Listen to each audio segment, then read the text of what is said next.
is going on, everybody? Welcome into another edition of the Daily Energy News Beat Stand-Up here on this gorgeous Tuesday, August 1st, 2023. As always, I'm your humble correspondent, Michael Tanner, coming to you from an undisclosed location here in Dallas, Texas, joined by the executive producer of the show, the purveyor of the show, and the director and publisher of the world's greatest website, EnergyNewsBeat.com, Stuart Turley. My man, how we doing today? It's a beautiful day in the neighborhood. What a Monday. Jeez. It's been a long Monday, but trust me, guys, we are here to bring you the news. We have a great show lined up. First item on the menu. First U.S. nuclear reactor built from scratch in decades enter commercial production in Georgia. Next up, take note labor. Sweden rejects wind farm project over its negative effect on the environment. Next up, gotta love this. Klaus Schwab's daughter, quote, permanent climate lockdowns coming, whether you like it or not.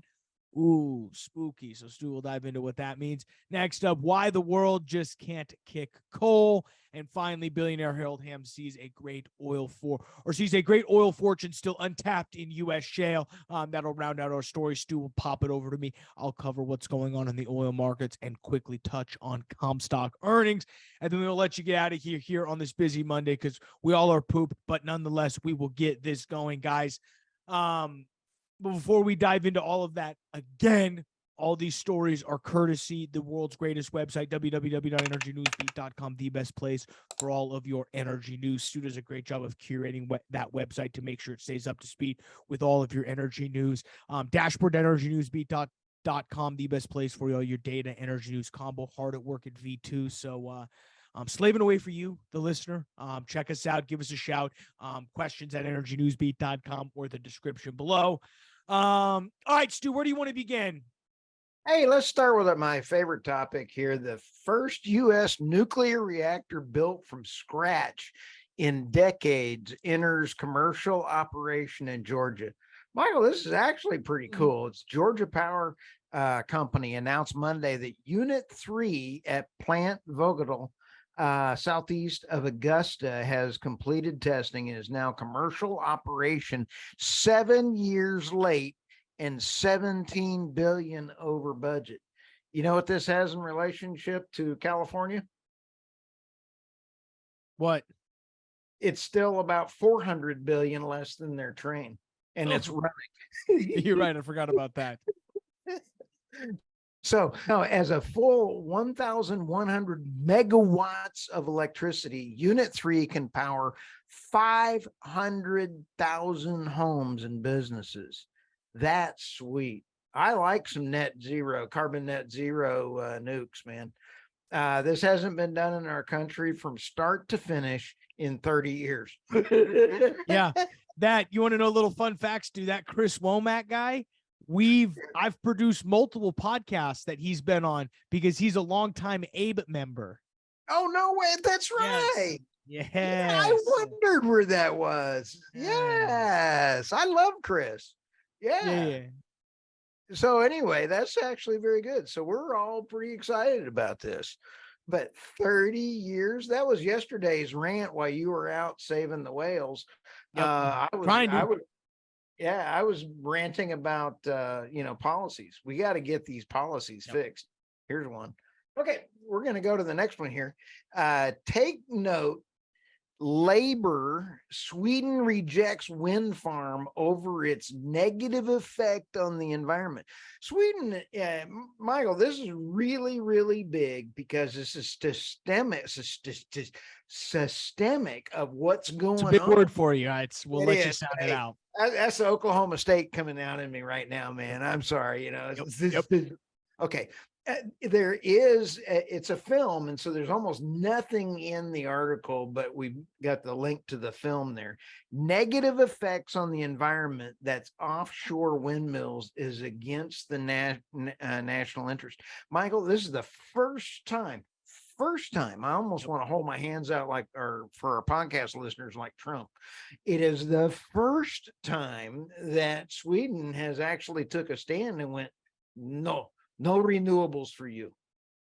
It's number one. No, I think, again, this is the first of what I see as many of these reports coming out of the unintended negative externalities of Right. wind farm, of these large floating offshore wind farms. Oh, it's brutal. And for anybody that's listening, of all of our listeners, if you are a wind energy expert, I want to talk to you, because I'm finding the mean time between failure and economic success on a wind farm is 8 years. Nobody can tell me anything different. Okay, let's go to the next. So, I mean, just to clarify a little bit of my absence yesterday, I was at the sister organization of Just Stop Oil, Just Stop Wind, where our goal is to stop the wind from blowing in order to shut down wind farms. So that's where we're headed. It'll be fun. So you look for us in the news. We're planning some events in the near future. Nice. Yeah. So oil and gas saved the whales the first time. The wind farm started taking them out the second time, and you're trying to just stop the wind instead of stopping the wind farms. Well, then, because then you stop building wind farms and inherently saved the whales. But you were wanting to kill the whales last week. Well, now we can save them. Oh, dang. My young millennial. Okay, let's go to the next story. Klaus Schwab's daughter, permanent climate lockdowns coming, whether you like it or not. Michael, before we get into this article, let me explain something to our listeners right now. Explain them. Okay, the World Economic Forum, this is not me talking. This is not conspiracy theory. This is what they said. They are going to do a new world order, and they are all about doing climate change. Now that people are just like Sweden is saying, hey, maybe we might want to look at this cost of energy. The World Economic Forum is going to be doubling down. Climate change folks are going to be doubling down. Today, also, they had a report where it is Gulf Stream current could collapse in 2025, plunging Earth into climate chaos. We're actually bewildered. And then they're also saying that we're now a broiler for the climate. Climate change is no longer climate change. We're now broiling. Yep. Well, so there's literally a quote here. What scares me and creeps me out about the World Economic Forum is when you get quotes like this. So I see this is from Klaus Schwab's daughter. What's her name? Nicole Schwab. Right. So I see it says there's a tremendous opportunity to really have this great reset and use this to have huge flows of money in a way that's not possible to create, blah, blah, blah. Opportunity to really have this great reset. Ooh, I got that sends chills down your front. A great reset? I'm good on that. Let's go down here for just a little bit more. There were numerous examples of global maintaining social distancing, wearing masks, mass vaccination, and acceptance of contract tracing applications for public health. They did this in order to get it rolling, and now they're calling for a climate catastrophe. Mm-hmm.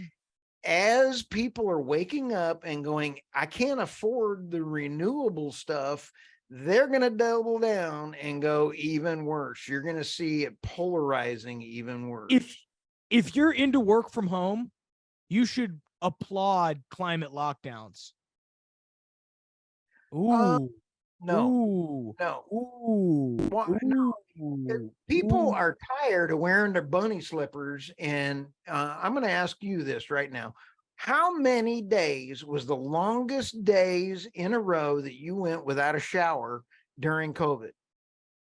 Yeah, it's one I'm not comfortable answering on this podcast. Right. You don't want to go through that again. And I'm not being locked down again. I'm sorry, it ain't gonna happen. I just thought it's interesting pairing, but no, it is kind of scary what the World Economic Forum wants. It's not a joke. We cover it if only because these are their quotes, people. They're literally saying the Great Reset. That this is not us. And the point. I wish it was. I wish this was a bit. I wish we were doing a bit, but it's not. the point that I'm trying to make is we have the ESG bouncing back. The investors are demanding their money. BlackRock has been quietly investing in oil and gas. They're going, look, that's a squirrel. And then they're investing in oil and gas. So there's the energy hypocrisy, the investing hypocrisy. It's going to get worse. Okay. So we call an energy news beat buffet. What's next? This fits right on in with why the world just can't kick coal. There are some fabulous quotes in here. U.S. coal demand has decreased due to the coal demand has decreased. I need to make sure I get that right. Due to the increased availability of natural gas growth and renewable sources and stricter environmental regulations. That's fabulous. However, further down in the article, Asia, especially in Asia and China, which consumes 55% of the world's coal, continues to rise due to the relative cheapness and abundance of coal and rapid industrialization. Coal demand. What people don't realize is that while we are basically off coal as a country, the world has gone back to coal.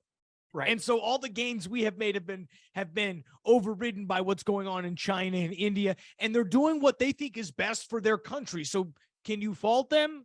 I don't know. If you're John Kerry, yes, you can fly over in a private jet and blame them for it. We're not going to here. What we will say is we need to incentivize. We somehow got to get them on natural gas, because I don't think we should be having coal growth. Coal what? Coal. We shouldn't be using more coal. I can at least agree with everybody there. I couldn't agree more. Here's some stats that scare me to death. Okay. China consumes 55% of the world's coal. Woo. And that consumption continues to rise. As a whole, the Asia Pacific region is responsible for 81% of the world coal consumption. 81%, Michael. Wow. The only country in the world that lowered their CO2 was the United States, because the EIA said it. Fracking. Fracking. So 5,000 pounds per foot, monster fracks, baby. Oh, you gotta love it. So here we have ESG, BlackRock sneaking in by, the hypocrisy, investing into oil and gas. You have the Schwab organization pulling naval lint out, trying to go ahead and subjugate us to climate falsehoods. The Gulf Stream is going to change, and we are now on a bonfire, or we're blowing up. Good grief. Okay. With that, I'm done ranting, but buckle up. It's going to get weirder. Okay, let's go to the next one here. Wasn't that fun? Okay, the next one is fun. Billionaire Harold Hamm sees a great oil fortune still untapped in U.S. shale. Michael, do you see how I weaved all these stories in together? And I'm coming in with a really nice one here from Harold. I was on the phone trying to work around with his scheduling. We're getting Harold Hamm on the podcast. We like us some Harold Hamm. And this is pretty exciting when you sit here and think. Continental, he and his family, the future is bright, said Harold during an interview with Bloomberg this month in the Oklahoma City office. I look at this as an industry that's exciting, with a lot of adventure and potential for making great wealth. We certainly have seen some great days in shale, but we have a long way to go. Yay. So I'm pretty excited about this. You also have Exxon, and you have their purchase of Denbury. You start looking at all of the one, they're saying there's a lot more in the Permian coming around the corner. So Hamm said it's going to be a lot of fun. There's a thrill to it, like finding ancient wealth. This guy's a rock star. So I can't wait to talk He's to old him. school oil man. Like, hey, He is. data says one thing. Data says we're declining oil. You know, we're running out of oil in the Permian. We're not fine. You know, all the data says one thing. Harold Hamm, drill, baby. I love it. Yep. It warms my heart. It is. And, you know, he took Continental back private. Yeah. And To do this, to go Wildcat. Gotta love it. I love it. And I am all in. I couldn't be happier that he's, oh, by the way, his new book, we're going to be giving away 5 signed copies of Harold's new book he's signing for us. So as we get through this, we're going to have a little contest for 5 signed books from You got to try to get that man on a podcast. I'm already booking it. Good. Coming in. That'll be a fun one. Oh, it's going to be a hoot. Back to you. All right. Well, I'll go oil prices then. I mean, what a fun couple days, guys. I mean, from Thursday, Friday and then rolling into yesterday and today, 81.71 to close out Monday, Stu. Absolutely unbelievable. A lot of the stuff that we've, and Stu has been talking about in terms of demand tightness is really starting to come true, ring true, and really is what leading us to that number. We're seeing, the Saudi Arabia, it's going to looks like into September, they're going to go ahead and continue to take, and that lollipop is really turning into, it's the lollipop that never ends. It's how many licks does it take to get to the center of the Saudi Tootsie Pop? Well, it's more than 3 months. I'll tell you that much. It's more than 3 months. But I mean, quite frankly, this rise in oil prices can't come at a better time, because I think the earnings that we're seeing that are dropping, not necessarily for Comstock, which we'll dive into shortly here, is a welcome time to give IR guys and a chance to pivot off what are some lackluster results. Because I mean, you talk about Comstock, granted, these guys are a natural gas weighted company. Stu, when the first line of your press release as an IR guy has to read, weak natural gas prices have weighed heavily on second quarter results. Oops. Ooh, that means you're trying to get out ahead of something really bad. And unfortunately, while they did total about operating cash flows of 145 million, and adjusted EBITDAX was 182 million. Oh, that sounds great, but it really was a net loss available to the Friday afternoon. Yeah, net loss of 45 million though. So I mean, that tells you how much EBITDAX is worthless. Is it a thing? Oh wait, you made $182 million worth of adjusted EBITDAX, but no, in reality, you lost $45 million. So, but yeah, the 182 million sounds great.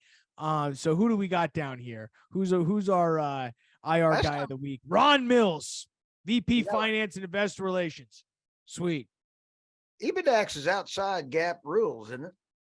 Yeah, I mean, just thought I'd EBITDAX with an X. It sounds like it's like trying to be hip, like ooh. I think it's got something to do with like it's without CapEx as well. I think you remove CapEx. You remove exploration, which I guess if you're Comstock, that's all you're doing, because you're basically just drilling fat natural gas wells. I did see that they turned one well on at 35 million MCF per day. Ooh, or 35 million cubic feet a day. Ooh. Still doesn't pay the bills at $2.60 oil. That sucks. Glad that's not my balance sheet. Yeah. What else, Stu? What do you got? What should people be scared about? The climate, fear mongering. Yep. Stay inside. Don't go anywhere. Tell your boss you have to stay home. Climate. So, all right. We'll let you guys get out of here.